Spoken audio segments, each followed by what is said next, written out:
الحمد لله كفى وسلام على عباده الذين اصطفى أما بعد فأعوذ بالله من الشيطان الرجيم بسم الله الرحمن الرحيم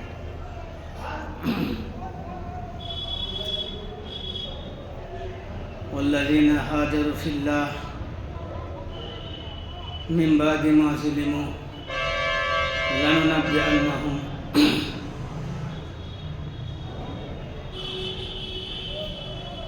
في الدنيا حسنة والأجر الآخرة أكبر لو كانوا يعلمون والذين صبروا وعلى ربهم يتوكلون وقال سبحانه وتعالى في موضع آخر والذين جاهدوا فينا لنهدينهم سبلنا وإن الله لمع المحسنين وقال سبحانه وتعالى في موضع آخر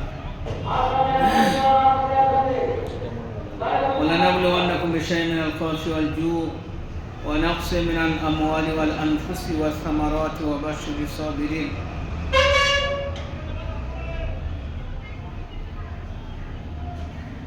وقال سبحانه وتعالى عندكم ينفض عند الله الباق صدق الله العظيم وقال رسول الله صلى الله عليه وسلم قال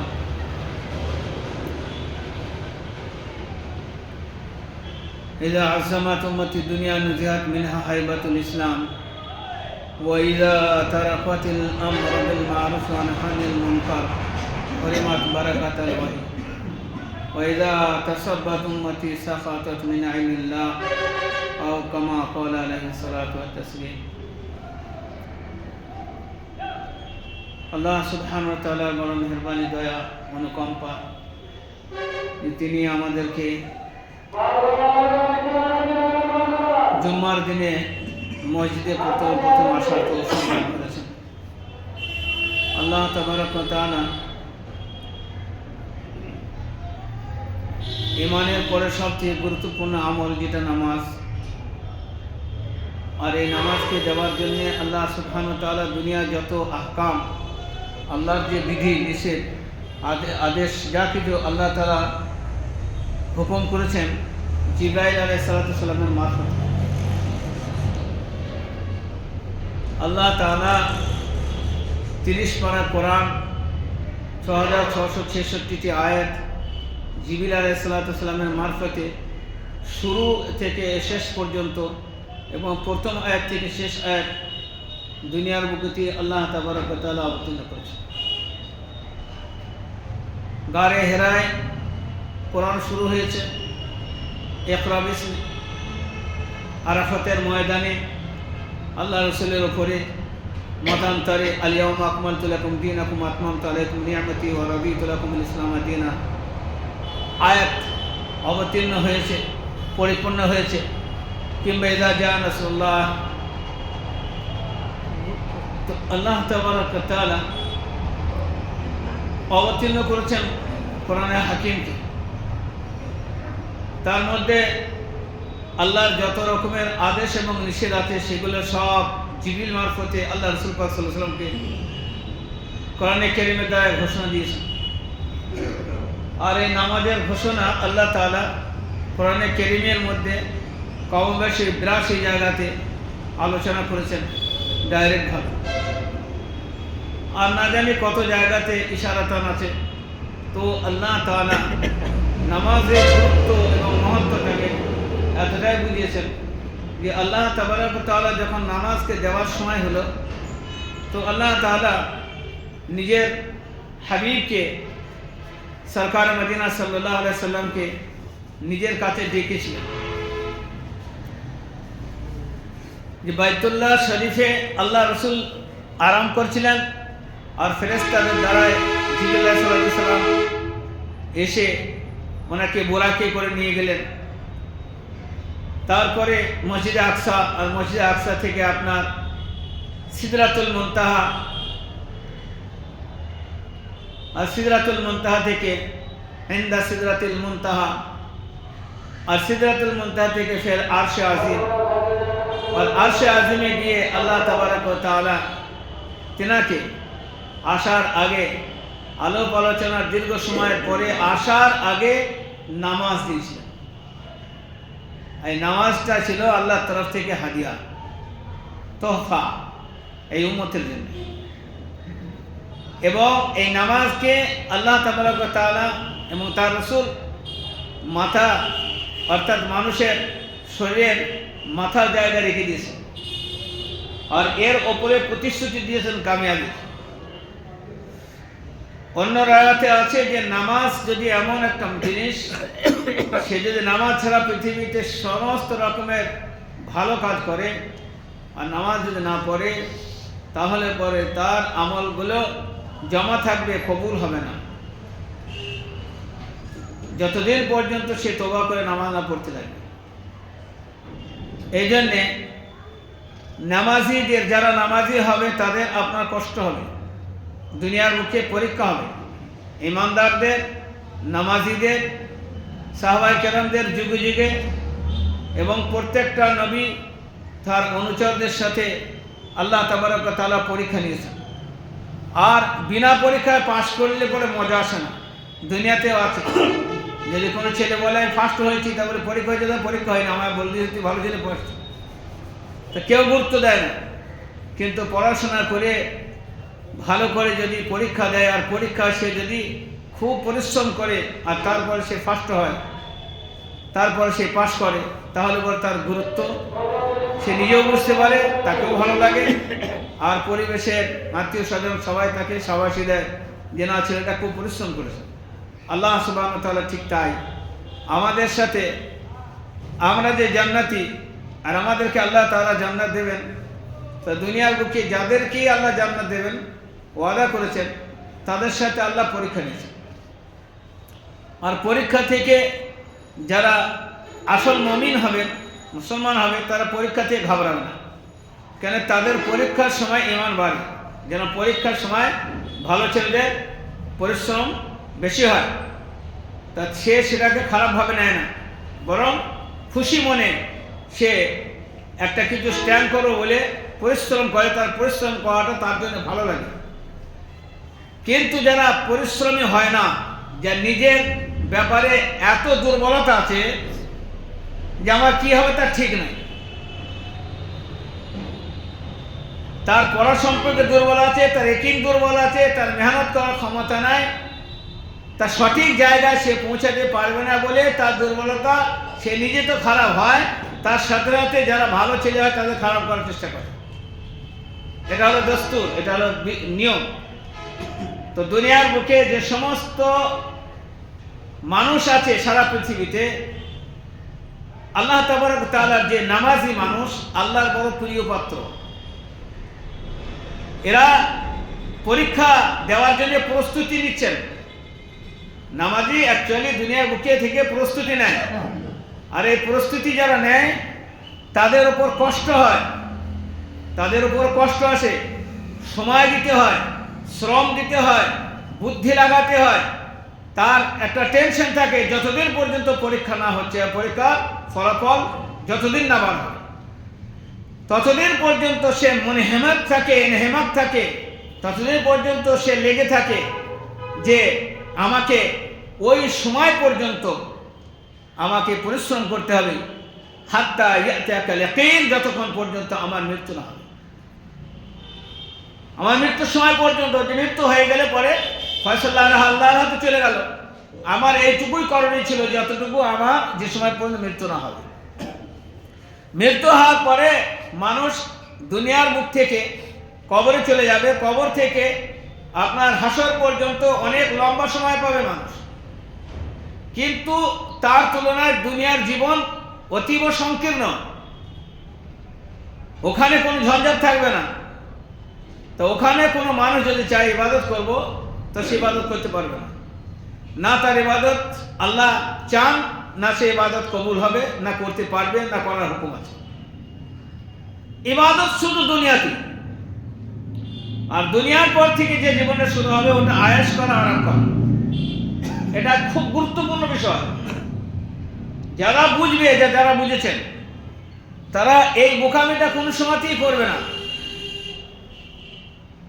তাদের মনের মধ্যে, তাদের অন্তরের মধ্যে, তাদের ব্রেনের মধ্যে জিনিসটা নয়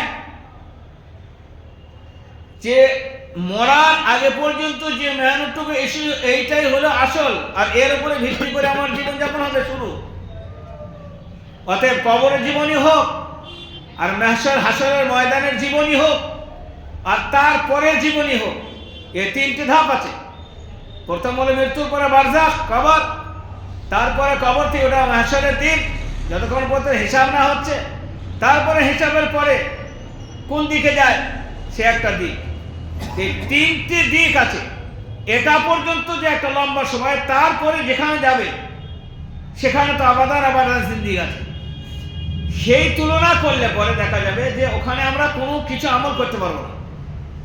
এটা বুঝেছিলেন সব থেকে বেশি পৃথিবীর মধ্যে আল্লাহ রাসূল পাক সাল্লাল্লাহু আলাইহি ওয়াসাল্লাম বলেছেন আমার জামানার মানুষরা, সেটা হলো সাহাবাদের জামাত।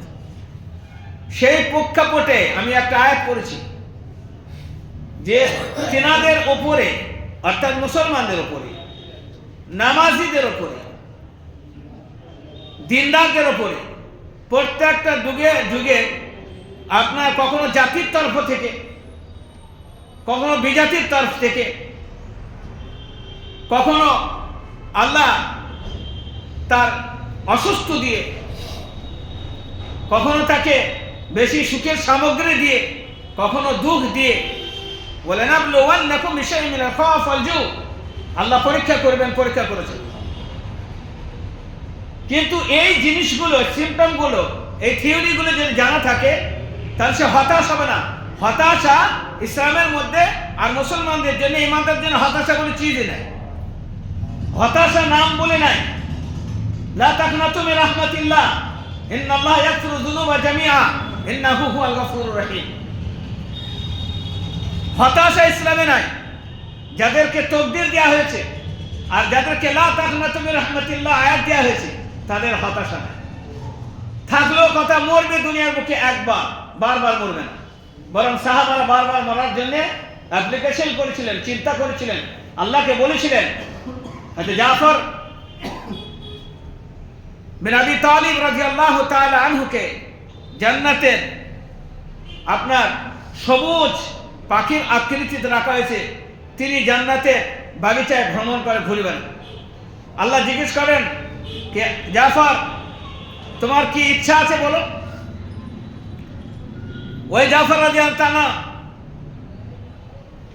যে আপনার তবুকের যুদ্ধে গিয়ে প্রাণ দিয়েছিলেন, আর ছোট ছোট বাচ্চা ছেলে আর সুন্দরী নিজের জীবন সঙ্গিনীকে আর সমস্ত জিনিস ত্যাগ করে সশস্ত্রে এবং স্বজ্ঞাতভাবে জিহাদের ময়দানে গিয়ে জীবন দিয়েছিলেন, অজ্ঞাতভাবে না। রাসূল বলেছিলেন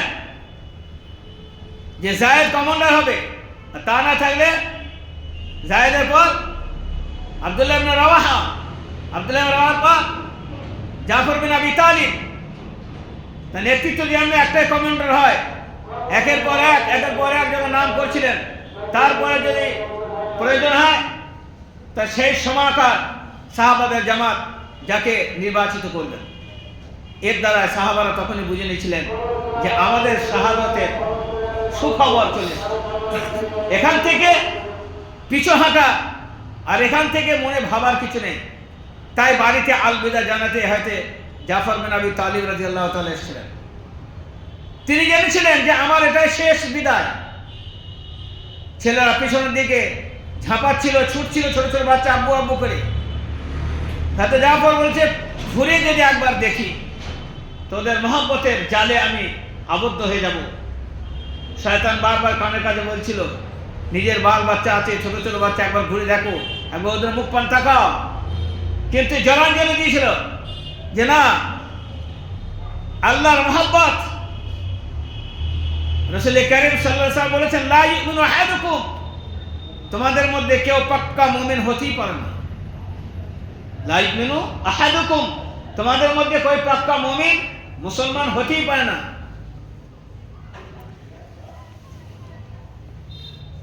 হাত্তা এ পর্যন্ত কে হাওয়াহু তাবানি মা জিতুবি, যে দিন আমি এনেছি সেই দিনের আগে তার মনের যত রকমের ইচ্ছা আছে, খাওয়াইশ আছে, সব সেগুলো বন্ধ হয়ে যাবে, শেষ হয়ে যাবে।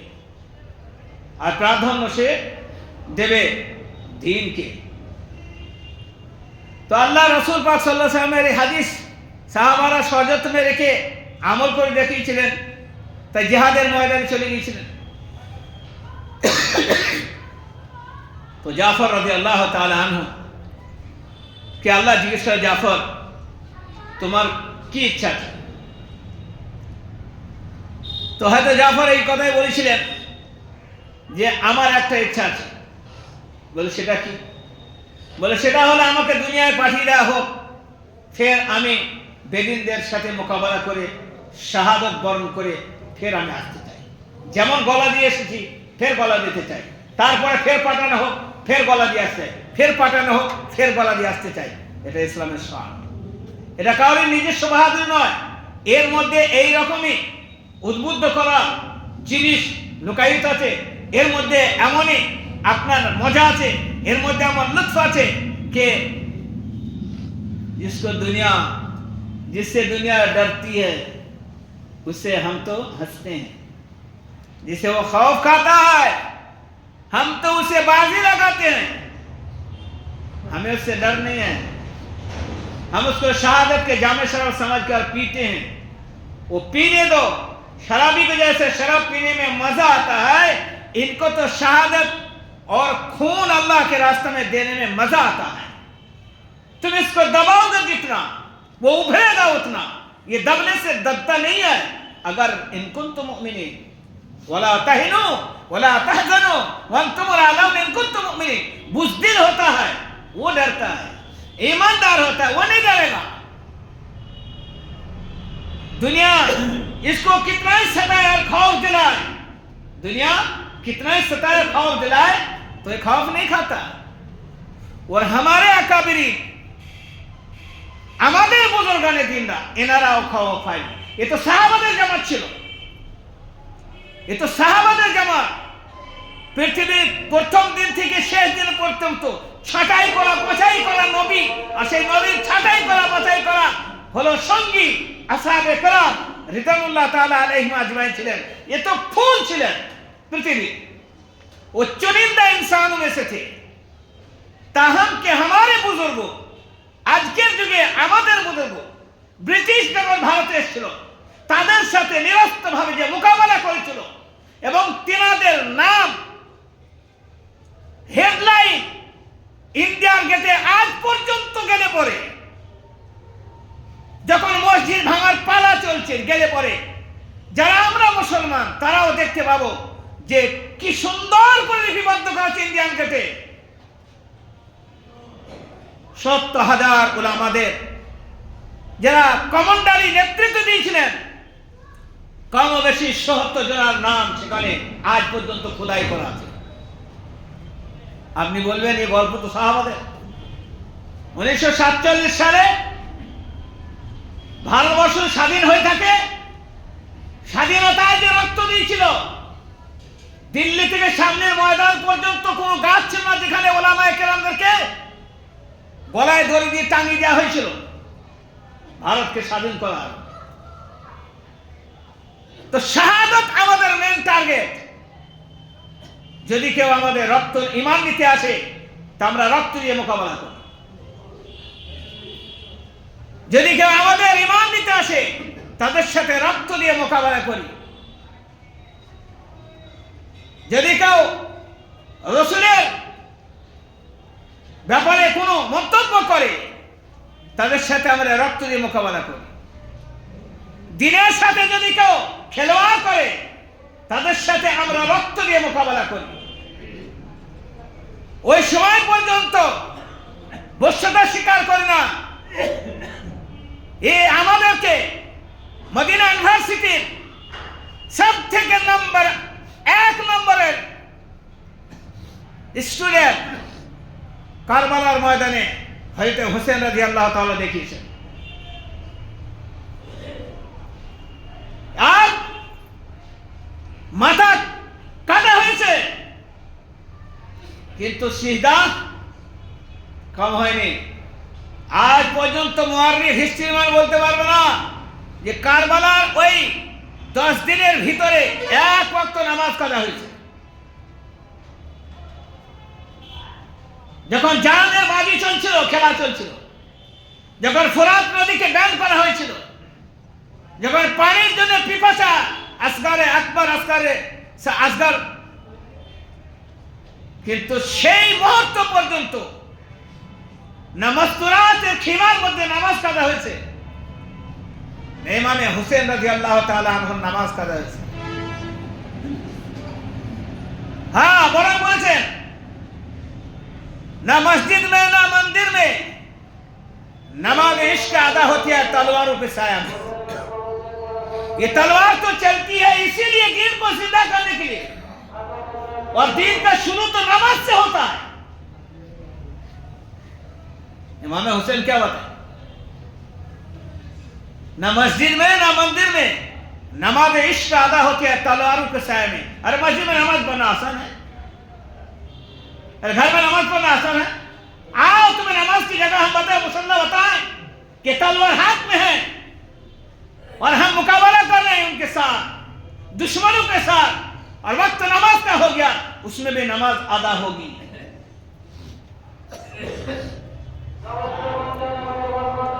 तो আমাদের আকাবি এই ভারতবর্ষকে স্বাধীন করতে গিয়ে যারা রক্তের ফোয়ারা দিয়েছিলেন, যাদের পবিত্র রক্ত আজকের যুগের আমাদের মতো নালায়কদের রক্ত থেকে অনেক দাম এবং অনেক মর্যাদা।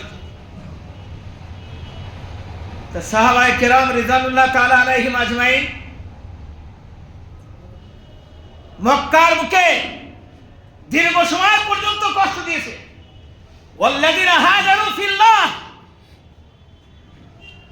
মনে মনে করেছিল যে এদের ঘর দাবি দিলে পরে দেবে যাবে, বশ্যতা স্বীকার করবে, লাত আর উজ্জা আর মানাতের পূজা করবে, আর খুদাই লোপ পেয়ে যাবে, রসুলের সঙ্গ ছেড়ে দেবে।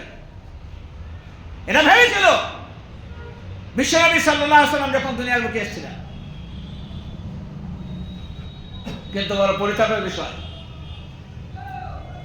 ये না সমাজ, এ নির্বোধ অবুঝ বোঝে না যে এদের ভিতরে যে কত বড় ইমানের পাহাড় আছে। নামতাহান আল্লাহ কুলুবুহুম, তাদের অন্তরকে আমি পরীক্ষা করেছি। এদেরকে টালাবার পৃথিবীতে কোনো জাত নাই।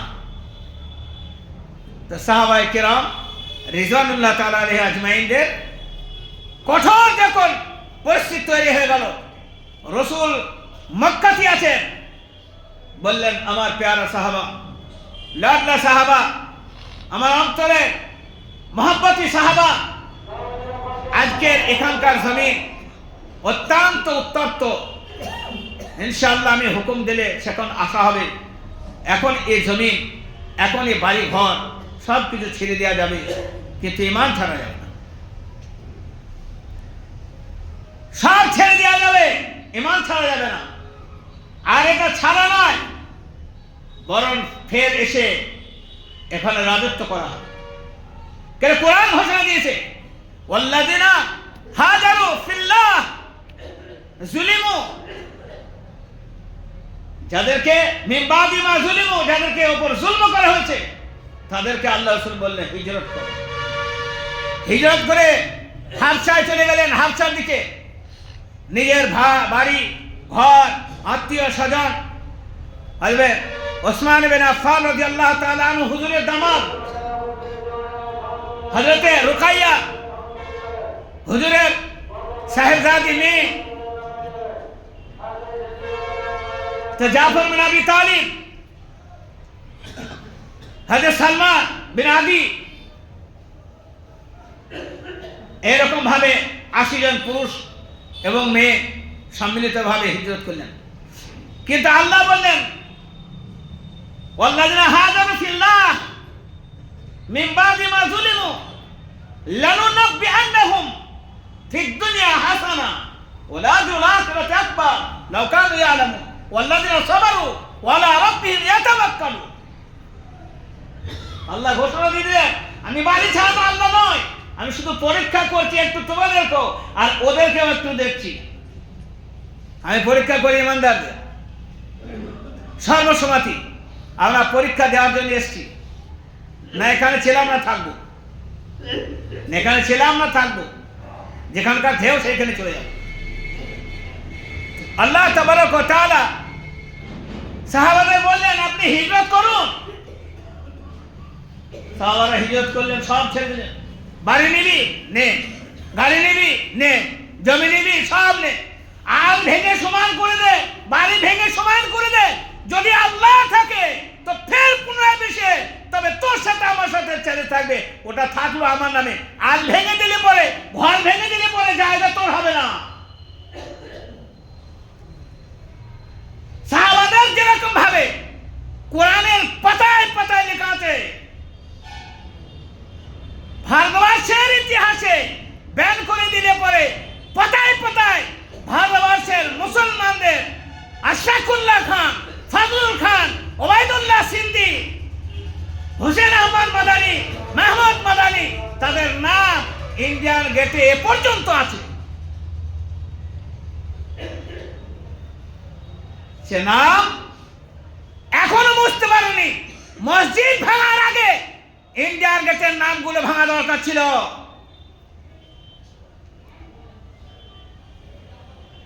কাপুরুষ, সে নামগুলো তুমি এখনো রক্ষা করে লিখে রেখে দিয়েছ, আর ভাঙছো শাম্বার মসজিদ, ভাঙছো ফতেগড় মসজিদ।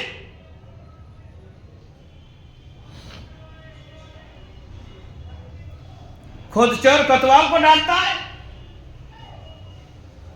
खुद चोर कोतवाल को डांटता है। तेरी ये औकात? শুদ্ধ আমাদের কমজোর, সেই ভেবে আমাদের সাথেই করা হচ্ছে। আল্লাহ বললেন ইন্নাল্লাহা মা'আস সাবিরিন, সবর করনে ওয়ালার সাথে আমি আছি, কিন্তু সবর আমলের সাথে হবে, বেআমলের সাথে নয়। একজন বলছে আমি সবর করছি, তো সবরের জায়গা সবর করতে হবে, সবরের তরিকা আছে। জাহান্নামীদের আল্লাহ বলছেন আজিজ নাম সবর না। জাহান্নামে গিয়ে জাহান্নামীরা ক্যালি লাগাচ্ছে, বলছে আমি এখানে কিছু বলবো না, আগুনে পুড়তে থাকবো। তাহলে আল্লাহর হয়তো ময়া চলে আসবে, একদিন দিয়ে উপরে তুলে দেবেন। তা আল্লাহ বলছে এখানে সে ময়া দেখাতে হবে না, আজিজ নাম সবর না। এখানে যদি মাথা ঠকিস তাও কিছু হবে না, আর সবর করিস তাও কিছু হবে না। সবরের জায়গা দুনিয়া ছিল। খামার ছেড়ে দিয়ে, দোকান ছেড়ে দিয়ে চলো জমা একটু বায়ান শুনে আসি, ফজরের একটু নামাজ পড়ে আসি, এটা সবর ছিল।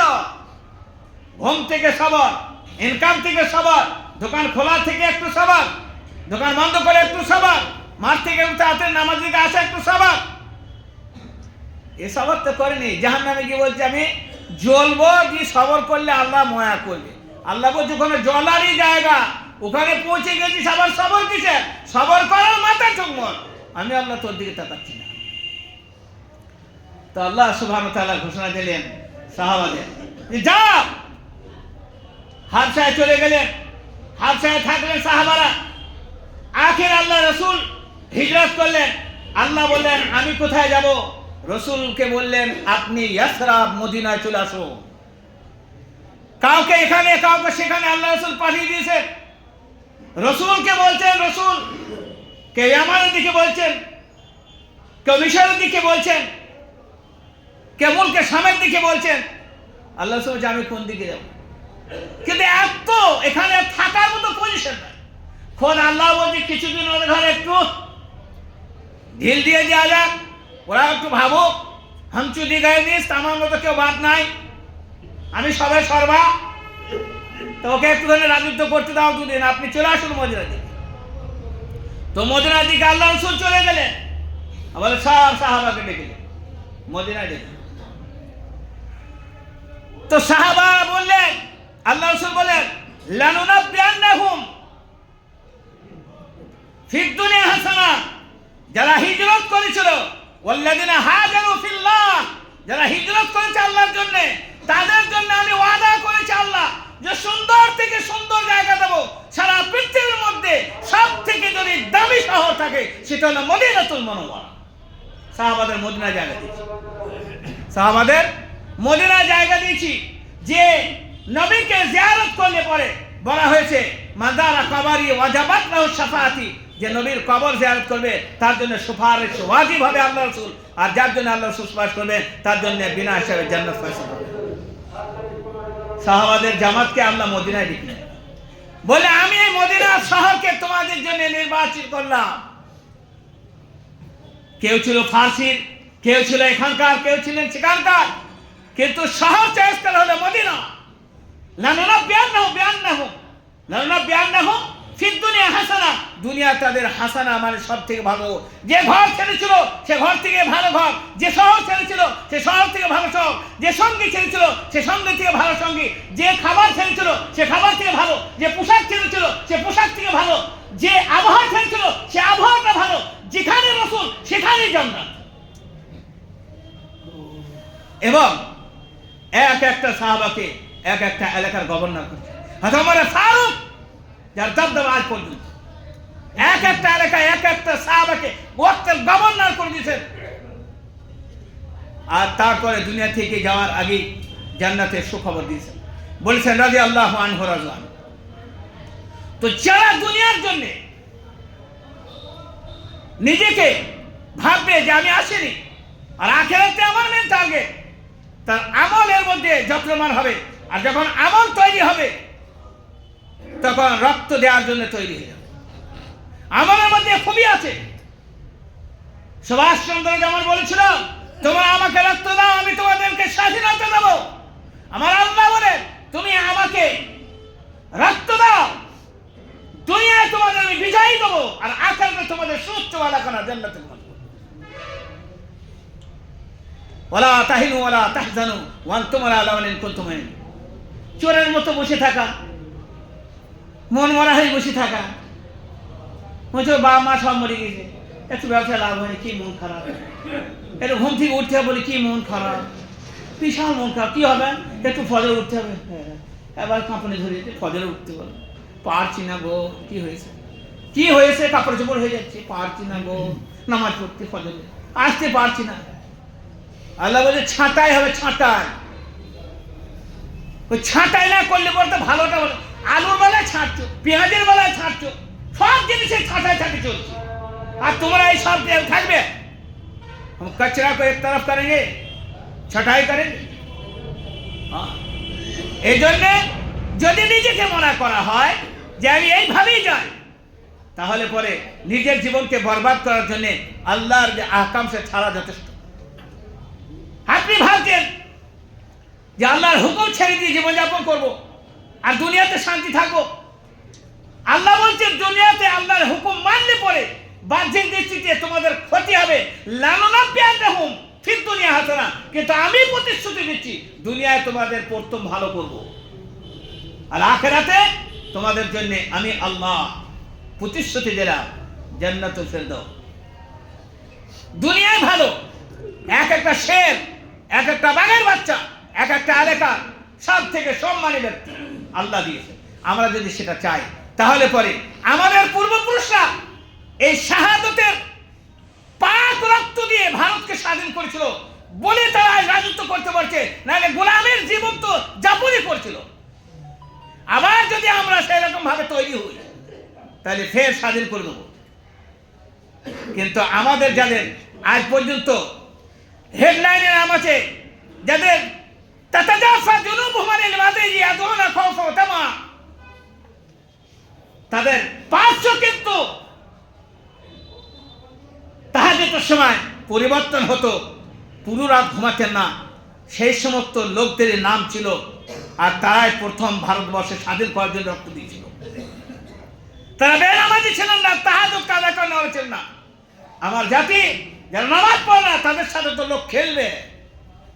যে জাতি নামাজ পড়ে না তারা যত রকমের মুখে বড় বড় কথা বলুক না কেন, আর যে শিক্ষায় শিক্ষিত যত মানে থাক, তাদের ধ্বংস অনিবার্য যতক্ষণ পর্যন্ত ওই রাস্তাকে অবলম্বন করবে যেটা আমাদের আগামীর যে রাস্তা অবলম্বন করে ভারতবর্ষকে স্বাধীন করেছিল, পৃথিবীকে সুশিক্ষা দিয়েছিল এবং জুলম অত্যাচার অবিচারকে বিনষ্ট করে ধ্বংস করে ন্যায় এবং নিষ্ঠার পথ দেখিয়ে গেছেন, তারা হলে ঈমানদার মুসলমান। যতদিন থাকবে থাকবে ততদিন পৃথিবী কায়েম থাকবে, আর যতদিন থাকবে না সেদিন পৃথিবী ধ্বংস হবে। ওয়া আখিরু দাওয়ানা আলহামদুলিল্লাহি রাব্বিল আলামিন।